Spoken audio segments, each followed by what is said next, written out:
Welcome to Deepika mom kitchen. ಎಲ್ಲರಿಗೂ ನಮಸ್ಕಾರ. ನಾನು ಪವಿತ್ರ. ಇವತ್ತಿನ recipe hotel style masala dosa ಮಾಡೋದು ಹೇಗೆ ನೋಡೋಣ. ಅದಕ್ಕೂ ಮುಂಚೆ ಯಾರೆಲ್ಲ ನಮ್ಮ ಚಾನಲ್ನ ಸಬ್ಸ್ಕ್ರೈಬ್ ಆಗಿಲ್ಲ ಪ್ಲೀಸ್ ಈಗಲೇ ಸಬ್ಸ್ಕ್ರೈಬ್ ಮಾಡ್ಕೊಳ್ಳಿ, ಬೆಲ್ ಬಟನ್ನ ಕ್ಲಿಕ್ ಮಾಡೋದನ್ನ ಮರಿಬೇಡಿ. ಈಗ ಒಂದು ಪಾತ್ರೆನ ಇಟ್ಕೊಂಡು 4 ಲೋಟ ಅಕ್ಕಿನ ತಗೋತಾ ಇದ್ದೀನಿ. 4 ಲೋಟ ಅಕ್ಕಿಗೆ 100 ಗ್ರಾಮ್ ಅಷ್ಟು ಉದ್ದಿನಬೇಳೆ ಸಾಕು. 100 ಗ್ರಾಮ್ ಉದ್ದಿನಬೇಳೆ ಹಾಕ್ಕೊಂಡಿದ್ದೀನಿ. 1 ಸ್ಪೂನಷ್ಟು ಮೆಂತ್ಯನ ಹಾಕ್ಕೊಂಡಿದ್ದೀನಿ. ನಾವು ಯಾವ ಲೋಟದಲ್ಲಿ ಅಕ್ಕಿನ ತೊಗೊಂಡಿದ್ವೋ ಅದೇ ಲೋಟದಲ್ಲಿ ಗಟ್ಟಿ ಅವಲಕ್ಕಿನ ಹಾಕ್ಕೊಂಡಿದ್ದೀನಿ. ಈಗ ನೀರನ್ನ ಹಾಕ್ಕೊಂಡು ಚೆನ್ನಾಗಿ ಒಂದು 5ರಿಂದ 6 ಸಲ ವಾಶ್ ಮಾಡ್ಕೊಂಡಿದ್ದಾಗಿದೆ. 6 ಅವರ್ ನೆನೆಸಿಟ್ಕೊಂಡಿದ್ದೆ. 6 ಅವರ್ ಆದಮೇಲೆ ನಾನು ತೆಗೆದು ನೋಡ್ತಾ ಇದ್ದೀನಿ.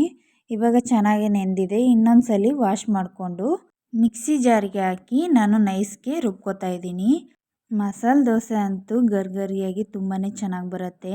ನೀವು ಒಂದ್ಸಲಿ ಇದೇ ರೀತಿ ಟ್ರೈ ಮಾಡಿ, ಹೇಗೆ ಬಂತು ಅಂತ ನನಗೆ ಕಮೆಂಟ್ಸ್ನಲ್ಲಿ ತಿಳಿಸಿ. ನಾನು ಎಲ್ಲನೂ ಇದೇ ರೀತಿ ರುಬ್ಕೊಂಡು ಹಾಕ್ಕೊಂಡಿದ್ದೀನಿ. ಇವಾಗ ದೋಸೆ ಹಿಟ್ಟು ರೆಡಿಯಾಗಿದೆ. ಅರ್ಧ ಕಪ್ಪಷ್ಟು ಅಕ್ಕಿ ಹಿಟ್ಟನ್ನ ಹಾಕೋತಾ ಇದ್ದೀನಿ. ಒಂದು 4 ಟೇಬಲ್ ಸ್ಪೂನಷ್ಟು ಮೈದಾ ಹಿಟ್ಟನ್ನು ತಗೊಳ್ಳಿ. ಮೈದಾ ಹಿಟ್ಟು ಹಾಕೋದ್ರಿಂದ ಚೆನ್ನಾಗಿ ಬರುತ್ತೆ. ರುಚಿಗೆ ತಕ್ಕಷ್ಟು ಉಪ್ಪು, 1 ಟೇಬಲ್ ಸ್ಪೂನಷ್ಟು ಸಕ್ಕರೆನ ಹಾಕ್ಕೊಂಡಿದ್ದೀನಿ. ಈಗ ಚೆನ್ನಾಗಿ ಒಂದ್ಸಲಿ ಮಿಕ್ಸ್ ಮಾಡ್ಕೋಬೇಕು. ನಾನಿಲ್ಲಿ ಎಲ್ಲ ದೋಸೆ ಹಿಟ್ಟನ್ನು ಮಿಕ್ಸ್ ಮಾಡ್ಕೋತಾ ಇಲ್ಲ, ಸ್ವಲ್ಪ ತೆಗೆದಿಟ್ಕೊಂಡಿದ್ದೀನಿ. ಅದಕ್ಕೋಸ್ಕರ ಅರ್ಧ ಕಪ್ ಹಾಕ್ಕೊಂಡೆ. ನೀವು ಎಲ್ಲ ದೋಸೆ ಹಿಟ್ಟಗೂ ಹಾಕ್ಕೊಳ್ಳೋದಾದರೆ 1 ಕಪ್ಪಷ್ಟು ಅಕ್ಕಿ ಹಿಟ್ಟನ್ನ ಸೇರಿಸ್ಕೋಬೇಕು. ಮಸಾಲೆ ದೋಸೆಗೆ ಕೆಂಪು ಚಟ್ನಿನ ರೆಡಿ ಮಾಡ್ಕೊಳ್ಳೋಣ. 1 ಸ್ಪೂನಷ್ಟು ಎಣ್ಣೆ ಹಾಕ್ಕೊಂಡು 1 ಸ್ಪೂನ್ ಜೀರಿಗೆ, 2 ಸ್ಪೂನ್ ಕಡಲೆಬೇಳೆ ಹಾಕ್ಕೊಂಡು ಫ್ರೈ ಮಾಡ್ಕೊಂಡಿದ್ದೀನಿ. 1 ಹಿಡಿಯಷ್ಟು ಬೆಳ್ಳುಳ್ಳಿ, ಒಂದು 7-8 ಬ್ಯಾಡಗೆ ಮೆಣಸಿನ್ಕಾಯಿನ ಹಾಕ್ಕೊಂಡು ಚೆನ್ನಾಗಿ ಫ್ರೈ ಮಾಡ್ಕೊಂಡಿದ್ದಾಗಿದೆ. ಈಗ 1 ಈರುಳ್ಳಿನ ಕಟ್ ಮಾಡಿ ಹಾಕ್ಕೊಂಡು ಫ್ರೈ ಮಾಡ್ಕೊಂಡಿದ್ದೀನಿ.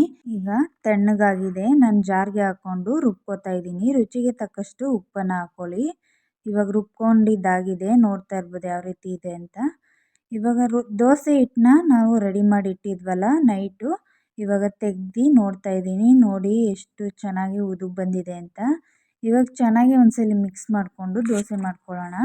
ದೋಸೆ ಹಿಟ್ಟನ್ನ ಬಿಸಿ ಮಾಡಿಕೊಂಡು ಸ್ವಲ್ಪ ನೀರನ್ನು ಹಾಕಿ ದೋಸೆ ಹಿಟ್ಟನ್ನ ಹಾಕ್ಕೊಂಡು ದೋಸೆ ಮಾಡ್ಕೊಂಡಿದ್ದೀನಿ. ಅದಕ್ಕೆ ಕೆಂಪು ಚಟ್ನಿ ಮಾಡ್ಕೊಂಡಿದ್ವಲ್ಲ ಅದನ್ನು ಮೇಲೆ ಸವರಿ 1-2 ಸ್ಪೂನಷ್ಟು ತುಪ್ಪನ ಹಾಕ್ಕೊಂಡಿದ್ದೀವಿ.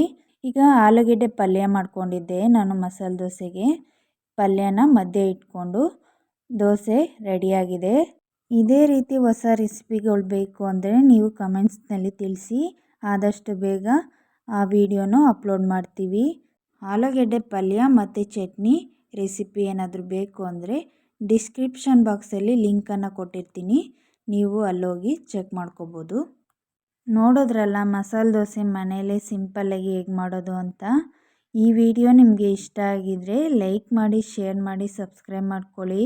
ನೆಕ್ಸ್ಟ್ ವಿಡಿಯೋದಲ್ಲಿ ಸಿಗ್ತೀನಿ. Thanks for watching.